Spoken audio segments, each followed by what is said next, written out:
Day 5 of fitness journey. இன்றைக்கி வந்து push work அவுட்டுங்கிறதுனால மார்னிங்கே ஜிம்முக்கு வந்துட்டு வார்ம் அப்லாம் பண்ணி முடிச்சுட்டு ஒர்க் அவுட் ஸ்டார்ட் பண்ணிட்டேன். ஃபஸ்ட் ஒர்க் அவுட்டாக பெஞ்ச் ப்ரெஸ் பண்ணி முடிச்சுட்டு நெக்ஸ்ட் ஒர்க் அவுட்டாக அப்பர் செஸ்ட்டுக்கு இன்க்ளைன் டம்பிள் செஸ்ட் ப்ரெஸ் பண்ணி முடிச்சுட்டு தேர்ட் ஒர்க் அவுட்டாக செஸ்ட் வேரியேஷனில் decline dumbbell chest press start பண்ணிட்டேன். இந்த ஒர்க் அவுட் வந்து உங்கள் லோவர் செஸ்ட்டை நல்லா ஆக்டிவேட் பண்ணும். லோவர் செஸ்ட்டை நல்லா பில்ட் பண்ணது யூஸ் ஆகும். இந்த ஒர்க் அவுட்டையும் பண்ணி முடிச்சுட்டு தென் செஸ்ட் வேரியேஷனில் லாஸ்ட் ஒர்க் அவுட்டாக கேபிள் ஃப்ளை தான் பண்ண வந்துட்டேன்.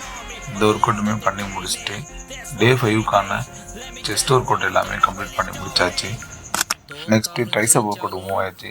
ட்ரைசப் ஒர்க் அவுட்டில் சீட்டட் டம்பிள் ட்ரைசப் எக்ஸ்டென்ஷன் முடிச்சுட்டு தென் ட்ரைசப் செகண்ட் ஒர்க் அவுட்டில் straight bar tricep extension work out start பண்ணிட்டேன். இந்த ஒர்க் அவுட்டுமே நல்லா பண்ணி முடிச்சுட்டு தென் ட்ரைசப்பில் லாஸ்ட் ஒர்க் அவுட்டாக high pulley over triceps extension work out பண்ணி முடிச்சுட்டு டே 5க்கான ஃபிட்னஸ் ஒர்க் அவுட் எல்லாமே கம்ப்ளீட் பண்ணிட்டு